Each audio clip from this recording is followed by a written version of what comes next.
और याद रखना, पिता कितना भी कठोर हो, पिता जितना कठोर होता है, मां उतनी ही कोमल और ममतामयी होती है। और याद रखना मेरे पागलों, तो दुनिया में सबका दिल दुखाना, पर मां बाप का कभी दिल मत दुखाना। बेटा हो या बेटी, कितने भी गड़बड़ हो, कितनी भी गालियां बकलें, उल्टा सीधा बोल लें,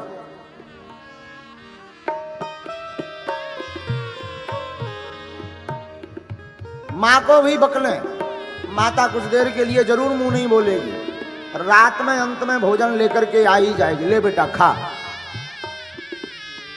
इसलिए मां को ममता की मूर्ति कहा। और हमारा तो निज अनुभव है, धरती पर भगवान के दर्शन करना है तो मां बाप और गुरु यही धरती के भगवान हैं।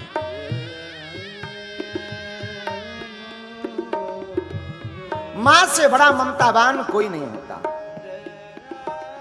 कितने ही किलोमीटर दूरी पर बेटा या बेटी रहती हो, पर मां के हमेशा दिल के करीब रहते हैं। बेटा कितना भी निकम्मा हो, चोर हो, खुरापाती हो, भाई मन काट देगा, पिता त्याग देगा, पर मां मरते दम तक अपने बेटे को अपने से अलग नहीं करना चाहिए।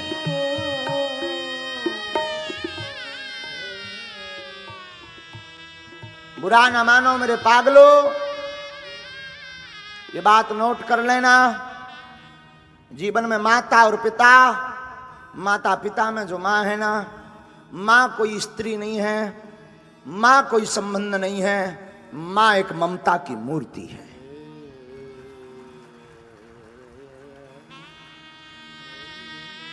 पूरे जीवन भर बोझ ढोती मां, बचपन काल से ही मां का संघर्ष प्रारंभ हो जाता। अपने बेटा और बेटी को सूखे में सुलाती, खुद गीले में सोती। बेटा और बेटी को भोजन कराती, खुद भूखी रहती। बेटा और बेटी कहीं पर भी चले जाएं, सबसे ज्यादा मन्नत अगर कोई मांगती है, सबसे ज्यादा अर्जी अगर कोई लगाती है, ईश्वर से अपने पुत्र या पुत्री की मंगल की कामना अगर सबसे ज्यादा कोई जीवन में करता है तो वो मां करती है। मां बाप से बड़ा इस दुनिया में कुछ भी नहीं है। और उसमें भी मां एक ऐसा शब्द है जिस शब्द की कोई व्याख्या नहीं है। मां जिसका कोई उदाहरण और इसकी कोई दूसरी तुलना नहीं है। स्मरण रखना, तुम सबको दुख देना, पर अपने मां बाप को स्वप्न में भी दुख मत देना।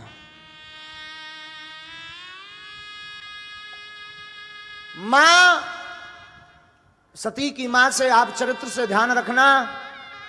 सती की मां जानती है कि मेरे पति बहुत खतरनाक हैं। सती की मां को पता है, इन्होंने आज्ञा दी कि शिव संबंधी कोई भी आए उनसे कोई नाता नहीं रखना है। पर सती की मां ने अपने प्राणों की बाजू लगा दी कि मैं भले ही मैं मर जाऊं, मेरी गर्दन काट दें, पर मेरी बेटी से कोई नहीं बोल रहा, मैं तो गले मिलकर के ही रहूंगी। यही तो मां की ममता होती है, यही तो मां की मूर्ति होती है। मां ममतावान होती है, मां करुणावान होती है। मां एक ऐसा शब्द है जिस शब्द में अथाह प्रेम भरा है, लबालब। मां एक ऐसी उद्घोषणा है जिसको बोलने के बाद संतुष्टि मिल जाती है। और सच कह दें, बेटा हो या बेटी, वास्तविक जीवन में अगर घर से जुड़ा रहता है तो कितनी भी विपरीत परिस्थिति आ जाए, उस परिस्थिति से अगर डांडस बधाने का काम कोई करता है तो जीवन में मां करती है। भयंकर दुख आ जाए, मां बोल देती है तू चिंता मत करिए, तो होता रहता है। मुझे एक वाकया स्मरण आ रहा। एक क्रिमिनल को फांसी की सजा मिली। वो घर पर मां बाप से मिलने आया, पुलिस वाले उसे लेकर आए। उसने मां को प्रणाम किया, मां रो पड़ी। कि तुझे तो फांसी है। वो उससे ज्यादा पहले ही रो पड़ा, मां मुझे फांसी की सजा मिली है। मां ने सोचा अगर मैं भी रोऊं, ये भी रोए, मामला बिगड़ जाएगा, बहुत देर तक टिक नहीं पाएगा। मां ने उसका सिर पकड़ा, सिर पर हाथ फिराते हुए अपनी गोद में सिर रखा।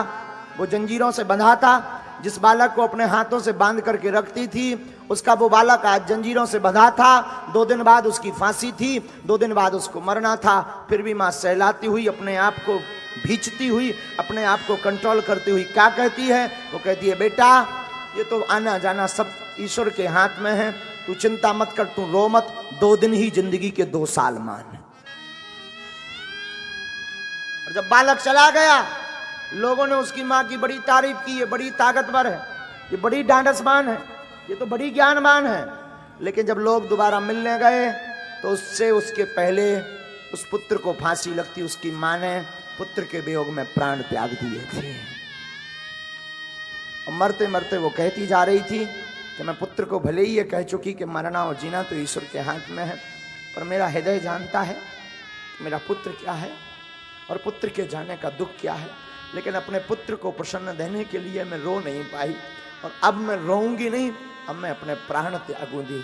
ये होती है माँ जो अपने बेटे को प्रसन्न रखना चाहती है, खुद मरना चाहती है।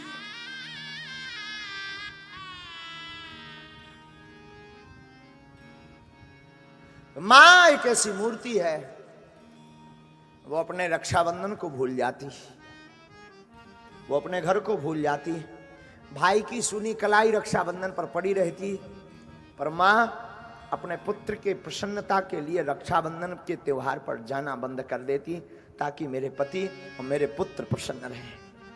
उसे भी बहुत याद आती, उसे भी लगता मैं जाऊं, मेरे भाई की सुनी कलाई होगी, मैं कलाई पर राखी बांधूं। आज मेरा भाई अकेला महसूस कर रहा होगा, मैं जाकर के उसको खुशियां दूं। सबकी बहनें आई होंगी, मेरी सहेलियां आई होंगी, पर माँ तो माँ होती है। एक तरफ सोचती है कि मैं जाऊंगी तो घर पर मेरे बच्चे भूखे रह जाएंगे, मैं अपनी खुशियों को मार देती हूँ, मैं अपने भाई की कलाई सुनी रख लेती हूँ, पर मेरा बेटा मेरा बेटी भूखा ना रहे। ये है माँ, ये होती है साधु वो माँ। माँ के लिए तो कोई व्याख्या नहीं है। माँ शब्द अपने आप में एक बहुत बड़ा है। एक वीडियो हमने बहुत पहले किसी सज्जन ने हमें दिखाया था, उस वीडियो का चित्रण आज भी हमारे चित्त को झंझोर देता है।